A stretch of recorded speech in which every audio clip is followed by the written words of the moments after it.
Alright, let's do some DJI Action 5 Pro d-logm color grading inside Davinci Resolve without using any paid plugins, but I am going to use the paid version of Davinci Resolve because it offers more features, more color grading features than the free one. So I have here 3 clips on my timeline from the Action 5 Pro that I shot last week on my Action 5 Pro hiking video. If you want to watch that video, I'm going to leave it up here. And everything was shot manually. I exposed everything manually with shutter speed, ISO, and ND filters. And obviously everything was shot in d-logm. As you can see, it looks pretty flat and boring. And we are going to make it basically look much better inside Davinci Resolve. So I've already set the node tree for this shot in here just to make it a bit more fast and easy, and I'm gonna walk you through each node, what it does and why I'm using all these nodes to make the shot the way you'll see it in the end. All right, so first of all, I have here a CST in and then a CST out. As usual, I'm going from Rec 709 because d-logm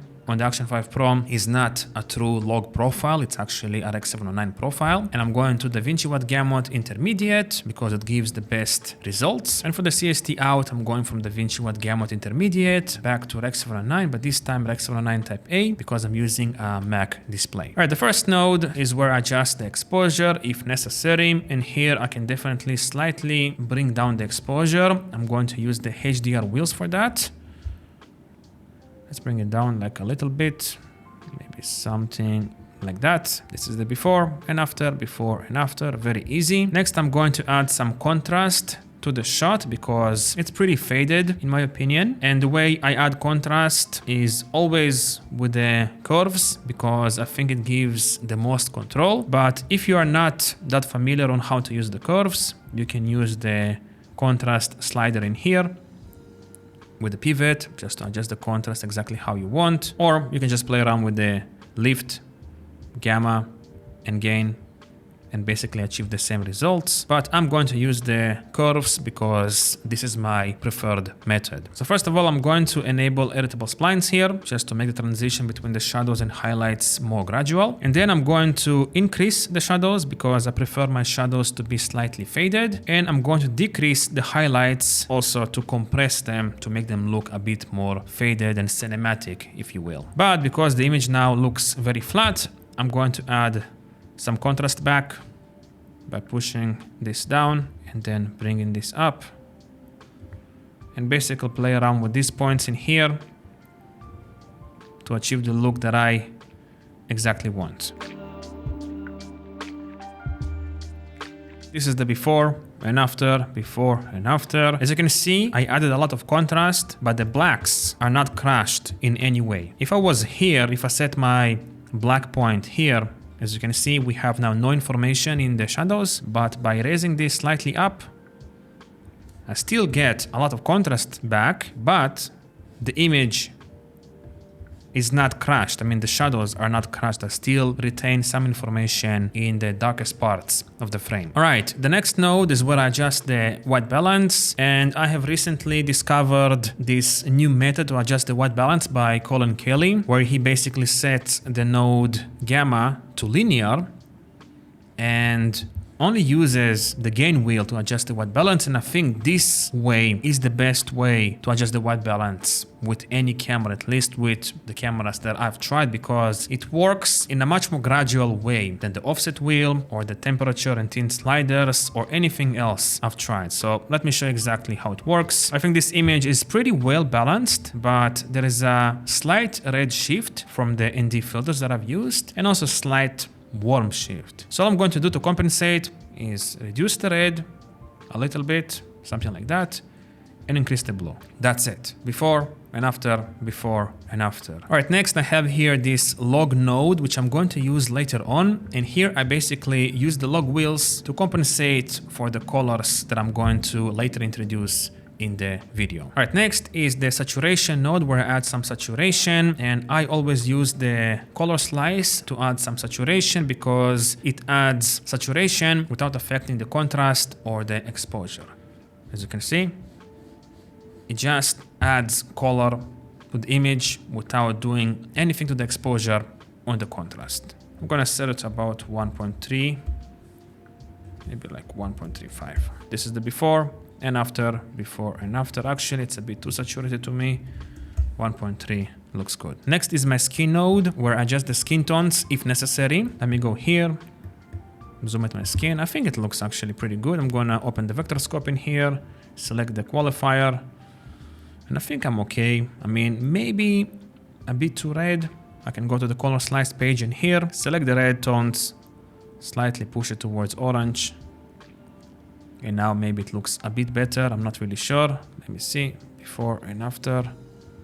Actually, I'm going to leave it as is. I think the skin tones in here look pretty good. All right, next I'm going to add some power windows just to make myself, the subject, pop from the rest of the shot. I have here 3 power windows, but you can add as many as you want. The goal here is to basically emphasize the main subject of the shot as much as possible from the rest of the image. So first of all, I can see that I have a bit too much exposure in here on this side, and I'm going to fix that now. Let's go to power window number 1, and I'm going to select the pen tool, my favorite tool of these masks in here. Just gonna select all this in here and increase the softness to about 30 and the outside to about 1, maybe 2. And I'm gonna disable this, go to my color wheels, primaries, and play around with the gain and gamma. Bring down the gain, bring down the gamma. I think something like this looks good. It looks natural to me. I don't want to go to somewhere around here. This is way too much. I want to still maintain it somewhat natural, but not as distracting as before. This is the before and after, before and after. A very minor adjustment, but trust me when I say this, all these minor adjustments go a long way in the end. Next, I'm going to also decrease the exposure on this rock in here. I think it is a bit distracting. I'm gonna use the same tool. Select this, and then I'm gonna set the softness to about 30 as well, and the outside to about 2. And I'm gonna also use the primaries color wheels for that. Just decrease the gain a little bit. Maybe also the gamma. Now to make myself pop even more, I'm going to isolate this rock and myself, and then bring up the exposure on myself on this part. So let's do that. I'm going to select this power window in here, select the pen tool again, select this rock as best as I can. Doesn't have to be perfect, because you wanna make it look a bit more gradual and natural, so to speak. I'm gonna set the softness to about 30 as well, outside to about 2. And I'm going to increase the exposure on this, specifically the gamma, decrease the lift. Let's see the before and after, before and after, before and after. As you can see, it makes a huge difference. And also I'm going to add an outside node, which basically going to invert the mask and select everything on the outside. And I'm going to bring down the gamma slightly. Something like this. Nothing crazy. I'm gonna select all these windows just to show you exactly what we achieved with these 3 windows. This is the before. As you can see, I am dark, this is too bright, this is too bright, and after, I am now bright, and this, everything else is basically darker than myself, which makes me, the subject, pop more from the background. But I am going to slightly decrease the exposure on myself here because it's a bit too much. Maybe slightly more. The goal here is to make it look as natural as possible. Yeah, this looks good. All right, and now I'm going to use the Film Look Creator plugin, which is built into Davinci Resolve, just to add some style to the shot because I think it looks a bit too boring, to be honest. Let's open Film Look Creator, and I'm using the Clean Slate preset to manually adjust everything exactly how I want. And I'm going to enable this Film Look blend, select a look. I think I'm gonna go, let's see, vintage, either Alaska, no, Akasaka, it's not Alaska. I think I'm gonna go with this Rochester. Maybe bring up slightly the exposure, bring up slightly the saturation because it decreased the saturation. I'm also going to increase the bleach bypass. I kind of love this look, but not too much. 0.1, I think should work just fine. And then I'm going to enable split toning. First thing I'm going to do is increase the amount, set the pivot to either end. I want to select a specific color and then I'm going to adjust the pivot exactly how I want. So I'm gonna go with this green yellow tint in here, something like that. And I'm going to decrease the amount about here. Maybe let's go like 0.15. And now I'm going to play with the pivot. The pivot basically adjusts how much of a specific color goes to the highlights or the shadows. So in this case, it's like green, yellow, and blue. So you see blue, green, yellow. I'm gonna put it to somewhere about here maybe. Then I'm gonna select the hue angle again, just to adjust exactly how I want. And play around with the amount. I don't want it to be too much, 0.1. Let's say before and after, before and after. Yeah, I think this is enough. Maybe I'm gonna introduce a bit more blue. Something like this I think works just fine. Now also here you can add vignette, which I'm not going to do because I use the power windows to basically create a vignette around me. Halation, I'm not going to use in here. You can also add bloom just to make everything a bit softer. I'm not going to use that. And also grain, of course, just to add film grain if necessary. I'm not going to use that as well. Let's say the before and after. As you can see, it makes a huge difference, but I think it's a bit too much. So let's go to the global blend inside the film creator and decrease it to about 0.75. Before and after, before and after, before and after, before and after. And now I'm going to come back to the log node and I'm going to use the log wheels just to adjust the shadows, basically clean up the shadows if necessary. I think we have a bit of red in the shadows.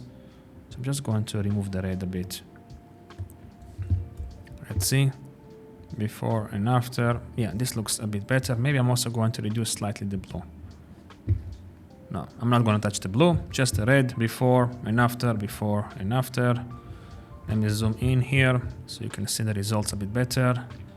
This is after, before, after, before, after. It makes a slight difference. But again, all these little adjustments and tweaks go a long way in the end. And lastly, sometimes I like to add sharpness. And I usually put this node after the CST out. And I use the blur window in here and basically bring it down.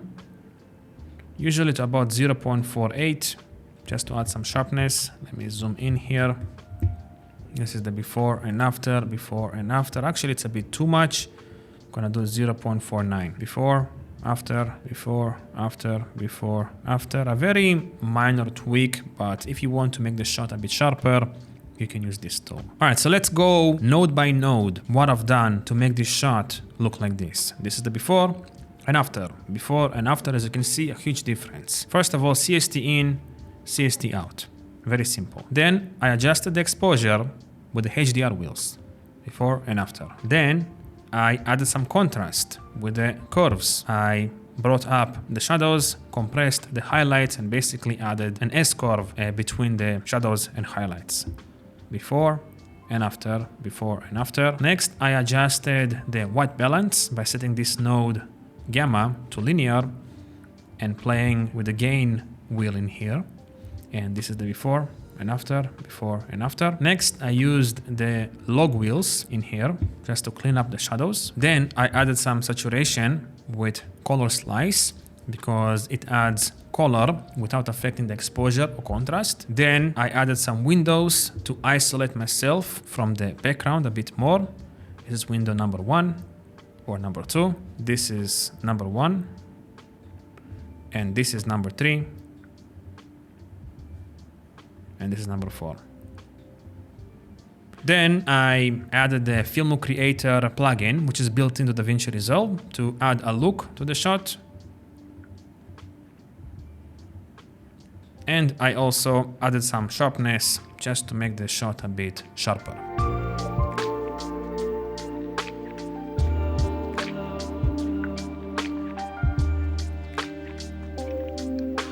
Alright, now let's do the second shot, and just to make it a bit faster, I'm just going to copy the nodes from here, paste in here, because I'm going to do more or less the same things. I'm going to just select this second clip and middle mouse click on this clip.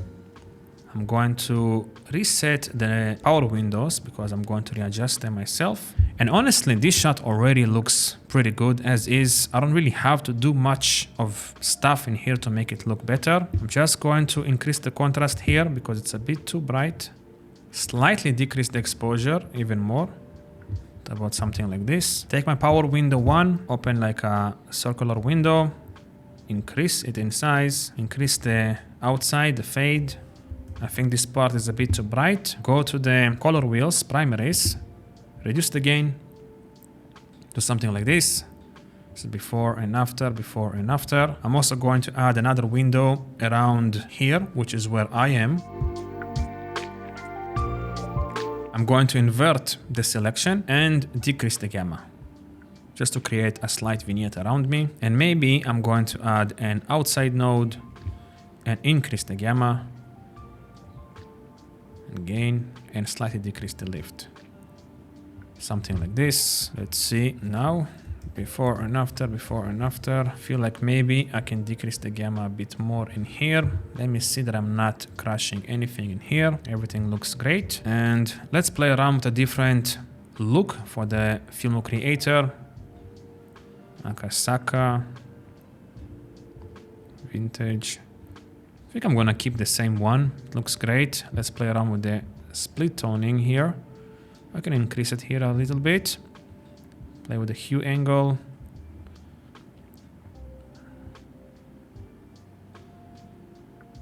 And honestly, I think I'm done.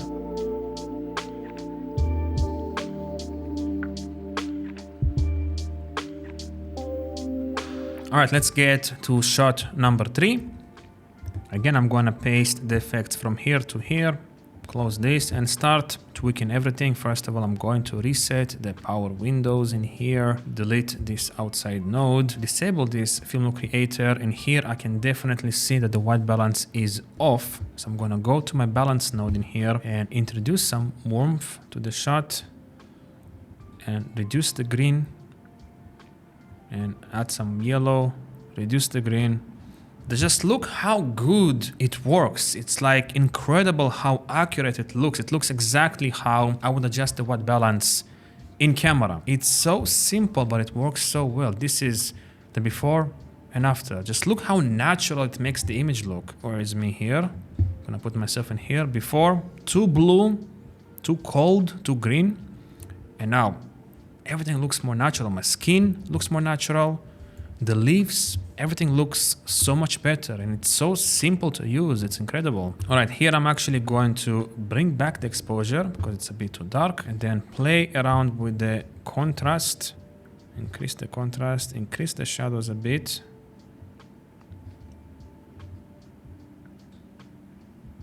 Something like this, I think looks fantastic. Now I'm going to enable the film creator and I need to do some tweaks in here. Let's see if a different preset will work better. Yeah, I think I'm gonna keep the same one. It looks the best, but I am going to play around with the split tone in here.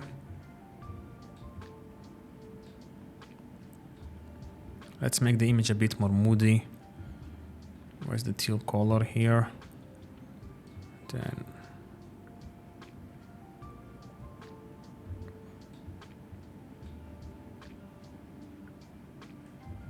something like this. This is the before and after, before and after. Actually, it's a bit too blue. Go to somewhere around here. Let's add some windows. First, I'm going to decrease the exposure in here slightly in the sky. Use a circular mask here. And then I'm gonna go to the color wheels primaries and reduce the gain. And also I'm going to create a vignette around this spot in here. Select the second power window for that. Increase everything, invert the selection, and reduce the gamma. Maybe it's a bit too much. All right. And now I'm gonna go to the log wheels and clean up the shadows. I think the shadows are a bit too blue. Let's go here, reset this and remove the blue from the shadows. And also maybe the red, just like so. Very minor tweak before and after, but it looks much cleaner in the shadows. Let me zoom in to my shirt here maybe, so you can see what's happening. This is after, before, after, before. I think it looks much cleaner with this adjustment. And also I kind of don't like how the green colors look in here. So I'm going to do some adjustments to that. I'm going to select the skin node for that. And I'm going to go to my curves, hue versus hue, select the yellows and greens. Play around with the colors here. And desaturate these colors quite a lot because I want a moody look for this shot.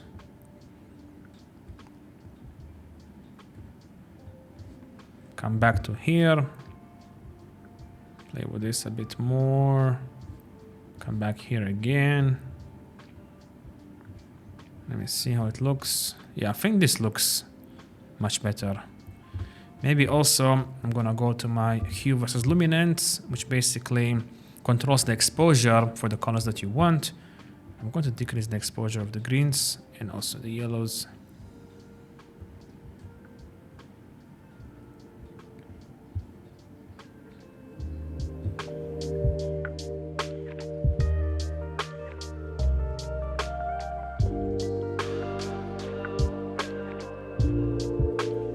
All right, I think this is it for today. I hope you find this video to be informative and useful, and I try to keep it as simple as possible for you to replicate the same results. But if you still have some questions and whatnot, let me know down below. And I guess I'll see you again soon. Bye.